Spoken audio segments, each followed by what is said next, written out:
অরুণাচল প্রদেশ কাণ্ডকে নিয়ে এবার চীনকে কড়া জবাব দিল ভারত।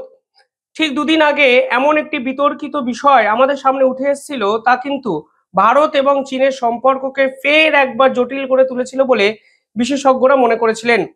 কালকে অরুণাচল প্রদেশকে নিয়ে ফের ভারত সরকারের পাল্টা হুঁশিয়ারি একটা জিনিস প্রমাণ করে দিচ্ছে যে কোনো অবস্থাতেই অরুণাচল প্রদেশকে নিয়ে মাথা নোয়ানোর জায়গায় ভারত নেই, এবং চীন যে দাবি করুক না কেন বা যেরকম আচরণই ভারতীয়দের প্রতি করুক না কেন, ভারত সরকারের পাল্টা প্রতিটি পদক্ষেপে দেবে। কালকে একটি স্টোরি আমি করেছিলাম, আপনারা গিয়ে দেখতে পারেন আমাদের দ্য ইন্ডিপেন্ডেন্ট নেটওয়ার্ক চ্যানেলে। আমি থাম্বনেইলটা দেখাচ্ছি, যেখানে এক ভারতীয় নাগরিককে সাংহাই এয়ারপোর্টে প্রায় 18 ঘন্টা আটকে রাখা হয় শুধুমাত্র তার পাসপোর্টে অরুণাচল প্রদেশ এবং তার পাসপোর্ট ভারতের পাসপোর্ট ছিল বলে। অর্থাৎ চীনারা মনে করছে অরুণাচল প্রদেশের বাসিন্দা হয়ে তিনি ভারতীয় পাসপোর্ট রাখতে পারেন না, তাকে চীনের পাসপোর্ট রাখতে হবে। তারপরে 18 ঘন্টা তাকে আটকে রাখা হয় এবং পরবর্তীকালে অনেক কসরত করার পর তাকে জাপানের বিমান ধরিয়ে জাপানে যাওয়ার ব্যবস্থা করে দেওয়া হয়। এরপরে চীনা সরকার সে বিষয়ে একটি স্টেটমেন্ট দেয়, আমি শোনাবো তারা কি বলে। কিন্তু আগে ভারতের স্টেটমেন্টটি এখানে বলাটা ইম্পর্টেন্ট। ভারতের বিদেশ মন্ত্রক পরিষ্কারভাবে বলে দিয়েছেন যে we have seen statement made by Chinese ministry of foreign affairs regarding the, বলা হচ্ছে যে এই যে ডিটেনশন করা হয়েছে তার বিপক্ষে ভারতের বিদেশ মন্ত্রক একটি স্টেটমেন্ট দিয়েছেন।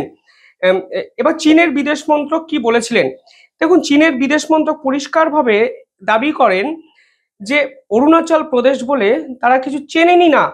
তারা এই অরুণাচল প্রদেশ এই পার্টিকুলার জায়গাটিকে জাংগ্যাং, এই জাংগ্যাং নামে হাইলাইট করেন এবং তারা বলেন Zangnan is Chinese territory and China does not recognize the so called Arunachal Pradesh illegally established by India.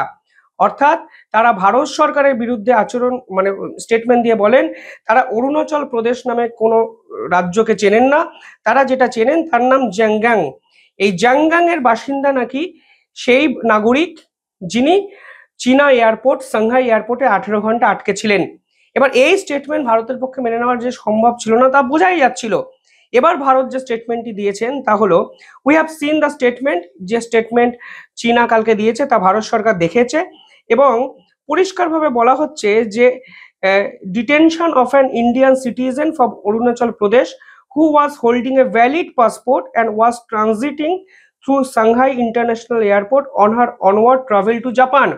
প্রসঙ্গত যিনি আটকে পড়েছিলেন তিনি ইউকের বাসিন্দা কিন্তু নিখাত ভারতীয়, তার নাম পেম ওয়াং। তিনি ব্রিটেন থেকে জাপানে যাচ্ছিলেন, মাঝে ফ্লাইটটি 3 ঘন্টা লে ওভার পিরিয়ড ছিল এবং সাংহাই এয়ারপোর্টে তিনি বিশ্রাম নিতে যান এবং পরবর্তীকালে জাপানের বিমান ধরার উদ্দেশ্যে যখন ইমিগ্রেশন ডিপার্টমেন্টে যান তখন তার পাসপোর্ট ছিনিয়ে নেওয়া হয়।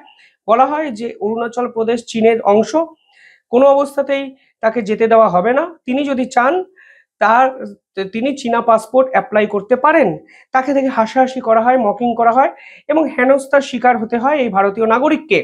বিতর্কের সূত্রপাতটা সেখানেই এবং এই ঘটনা যখন আন্তর্জাতিক স্তরে চীনের ভূমিকা নিয়ে বড়সড় প্রশ্ন তোলে তখন আবার চীন সরকার বলে অরুণাচল প্রদেশ নামক কোনো দেশই নয়, তারা যে দেশটির কথা জানে তার নাম জাঙ্গাম।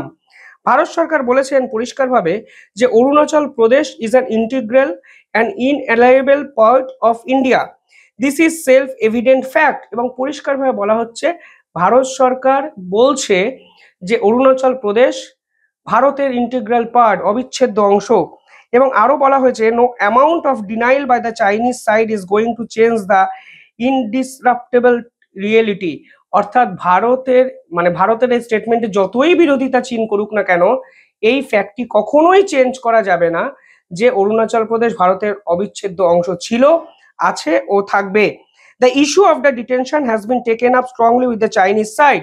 এবং ভারত সরকার এই ভারতীয় নাগরিককে আটকে পড়ার এই যে ঘটনা হয়েছে তার স্ট্রং বিরোধিতা করছে এবং Chinese authorities have still not being able to explain their action. কেন আটকে রাখা হলো তার বিপক্ষে কোনো এক্সপ্লেনেশন এখনো অবধি চীনা সরকার দেয়নি। এবং বলা হয়েছে 24 ঘন্টা সময়ের মধ্যে চীনা সরকারকে দেওয়ার কথা ছিল, কিন্তু তারা কেন এই পুরো বিষয়টিকে অ্যাভয়েড করছেন। অর্থাৎ ভারত কিন্তু পাল্টা চাপটা দিতে শুরু করেছে এবং এটাই কিন্তু কাঙ্ক্ষিত। চীন বর্তমান সময়ে ডোনাল্ড ট্রাম্পের সঙ্গে সংঘাতের পর ভারতকে তাদের বন্ধু মনে করেছে। বহুদিন পর চীনের সঙ্গে ভারতের ফ্লাইট পরিষেবা চালু হয়েছে এবং বহুদিন পর চীনের সঙ্গে একটা স্টেবল রিলেশনশিপ হতে পারে, সেটা কিন্তু মনে করা হচ্ছে। কিন্তু হঠাৎ করে ভারতীয় নাগরিকদের 18 ঘন্টা এই ধরনের আটকে রাখার ঘটনা সেই সম্পর্ককে কিন্তু অনেক বেশি জটিল করে তুললো বলে বিশেষজ্ঞরা মনে করছেন। শুধু তাই নয়, তারা অরুণাচল প্রদেশকে নিয়ে বিভিন্ন রকম স্টেটমেন্ট দিতেই পারে, কিন্তু ভারতীয় নাগরিককে এই পুরো ঘটনার মধ্যে টেনে এনে তারা যে সস্তা একটা রাজনীতি করলো তাতে কিন্তু আরো একবার পরিষ্কার হয়ে যাচ্ছে। যদিও 2023 সালে তারা একটি তিব্বতের ম্যাপ প্রকাশ করেছিল, যেখানে অরুণাচল প্রদেশকে তারা সাউথ তিব্বতের অংশ হিসাবে দেখেছিল।